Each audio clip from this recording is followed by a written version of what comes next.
Exodus chapter 10, verse 1 through 29. The plague of locusts.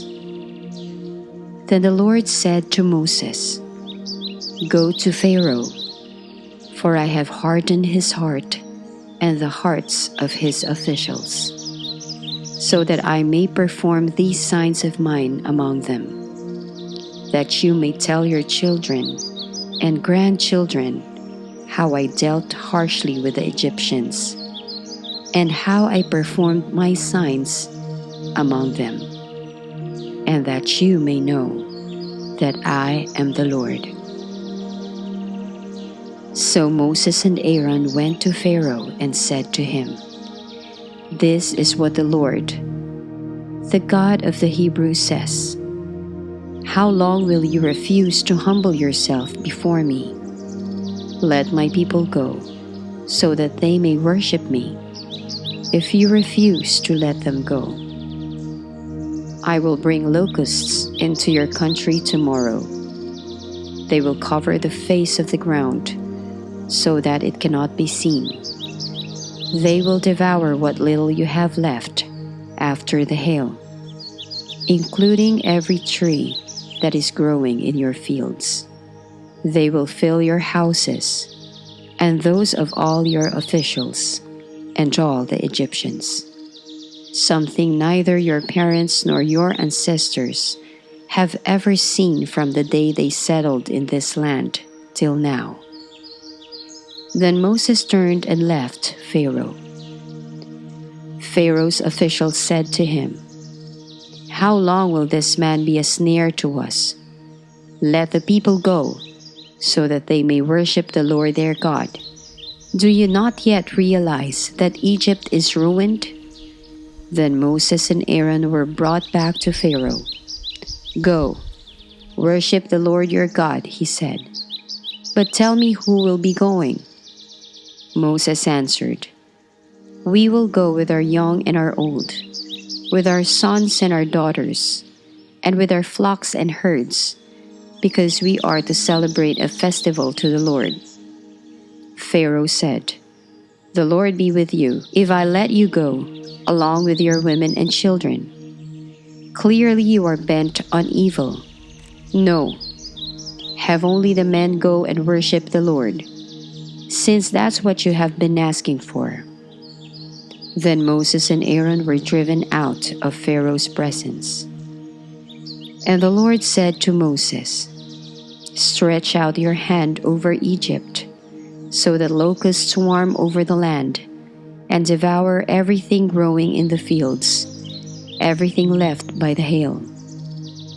So Moses stretched out his staff over Egypt, and the Lord made an east wind blow across the land all that day and all that night. By morning, the wind had brought the locusts. They invaded all Egypt and settled down in every area of the country in great numbers.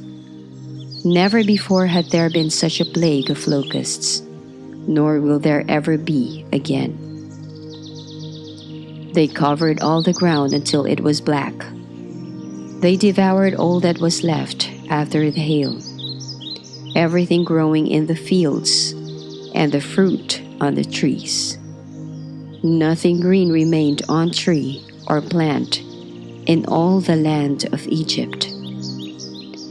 Pharaoh quickly summoned Moses and Aaron and said, "I have sinned against the Lord your God and against you. Now forgive my sin once more and pray to the Lord your God to take this deadly plague away from me."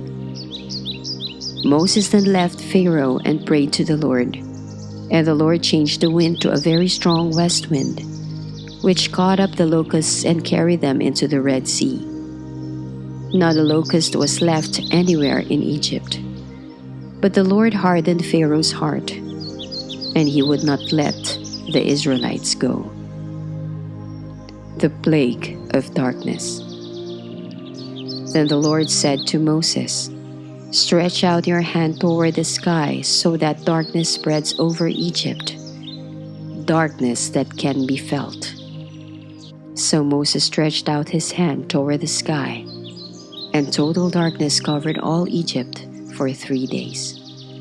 No one could see anyone else or move about for 3 days. Yet all the Israelites had light in the places where they lived. Then Pharaoh summoned Moses and said, "Go, worship the Lord. Even your women and children may go with you. Only leave your flocks and herds behind." But Moses said, "You must allow us to have sacrifices and burnt offerings to present to the Lord our God. Our livestock too must go with us. Not a hoof is to be left behind. We have to use some of them in worshiping the Lord our God. And until we get there, we will not know what we are to use to worship the Lord." But the Lord hardened Pharaoh's heart, and he was not willing to let them go. Pharaoh said to Moses, "Get out of my sight. Make sure you do not appear before me again. The day you see my face, you will die."